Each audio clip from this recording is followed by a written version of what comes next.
अब है आशीर्वाद।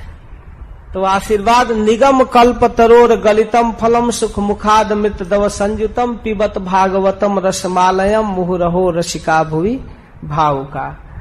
तो हे रसिक जन, यह श्रीमद् भागवत वेद रूपी कल्प वृक्ष का पका हुआ फल है।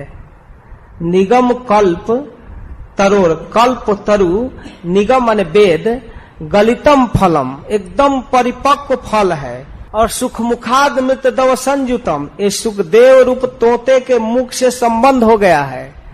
अगर कोई पका हुआ फल को तोता जुठा दे, छू दे, तो वह अत्यंत स्वादिष्ट माना जाता है।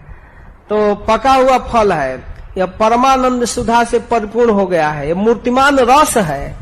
पिबत भागवतम रसमालयम, ये रस है, इसमें छिलका गुठली नहीं है, केवल रस है, इसका कोई अंश त्याज नहीं है, पूरा रस है। एक बार ऐसे ही इस श्लोक की व्याख्या करते समय एक भक्त पूछ दिया कि रस है तो टीका कैसे है, कुछ तो छिलका गुठली होना चाहिए टीकने के लिए। अब इस समय के लोगों को ऐसा प्रश्न नहीं करना चाहिए। रस भी फ्रिज में कठोर हो जाता है जम जाता है, जब घनीभूत रस जमकर ठोस हो जाता है, बर्फ रूप ले लेता है। इस प्रकार इसमें कोई छिलका, कोई गुठली की जरूरत नहीं है। यह ऐसा रस है कि इसमें थोड़ा भी त्याज अंश नहीं है। इसे आम में रस है, लेकिन इसमें छिलका और गुठली भी है और रस भी है, लेकिन इसमें कोई त्याग करने वाला चीज नहीं है। और मुहु रहो पिबत भागवतम रसमालयम, रसम आलयम पिबत, जीवन पर्यंत इसको पियो, मुहु रहो, बार बार पियो। अहो रसिका भुवि भाव का, अरे रसिक जन इसको पान करते रहो। अहो यह रस इसी भुवि भाव का, इसी पृथ्वी पर है। जो सुखदेव गोस्वामी कहे हैं कि यह रस न सत्य न स्वर्गे न सत्य, वह भाव यह पृथ्वी पर है, यहाँ पृथ्वी पर सुलभ है, इसलिए इस द्रव को पियो। दिव्य रस स्वरूप माधुर्यात्मक वैशिष्ट प्रतिपादित किया गया है। इसमें सर्व वेदों का परिपक्व फल है, सारे वेदों का निचोड़ फल भागवत के रूप में तैयार है। जैसे सनकादिक कहते हैं आमूलाग्रम रसस्तिष्ठन नास्ते न स्वादते जथा स भूय संपृथक भूत फले विश्व मनोहरा। जैसे आम के वृक्ष में जड़ से लेकर उसके तना पत्ता समस्त पेड़ में रस है, लेकिन उसके सुस्वादु रस का स्वादन तब तक नहीं होता जब तक वह फल के रूप में पक कर तैयार नहीं हो जाता। उसी प्रकार समस्त वेद शास्त्रों का निचोड़ जब भागवत के रूप में तैयार हुआ है, तब ये रस पीने लायक हो गया है। तो इस तरह सुख मुखाद, सुखदेव गोस्वामी के मुख से आस्वादन किया गया है, अमृत भरा हुआ है।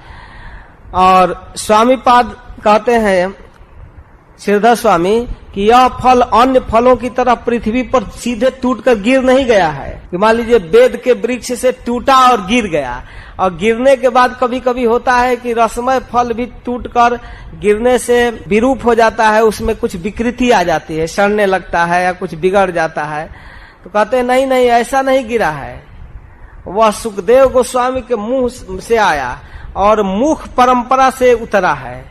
नारायण के मुख से ब्रह्मा, ब्रह्मा के मुख से नारद, नारद के मुख से व्यास, व्यास के मुख से सुखदेव, और सुखदेव के मुख से इस तरह शिष्य परंपरा से आया है सूत गोस्वामी, और इस तरह से आया है, उतरते हुए आया है, सीधे गिरा नहीं है। और यह न कहीं से फटा है न कहीं विकृत हुआ है, एकदम हूबहू उसी तरह है। इसलिए जीवन भर इस रस को पियो, आजीवन पियो। स्वाभाविक श्रद्धालु जन, भाव का, रसिका, जो जानते हैं रस तत्व के जानकार हैं, माने आस्वादन जिनको प्राण के समान प्रिय है, वो है रसिक, अर्थ करते हैं। जिनको पिए बिना वो जी नहीं सकते। जीवंती सन्मुखरिताम भवदीय वार्ताम, ब्रह्मा जी कहते हैं अपने स्तुति में कि जो इस रस को पीना जिनका जीवन है, सत्पुरुषों के मुख से भागवत पीते रहते हैं, इनकी जीवन शैली हो गई है। वो ऐसे भक्त लोग, हे अजित, आपको भी जीत लेते हैं। आप संपूर्ण विश्व में अजित नाम से जाने जाते हैं, आपको कोई हरा नहीं सकता। लेकिन जो लोग आपकी लीला कथा को निरंतर सुनना अपना जीवन शैली बना लिए हैं, वो अजितो अपि जितो असि जीवंती सन्मुखरिताम भवदीय वार्ताम। जब आपकी कथा सुनते हैं तो अजितो अपि जितो असि, आप जैसे अजित को भी अपने बस में कर लेते हैं।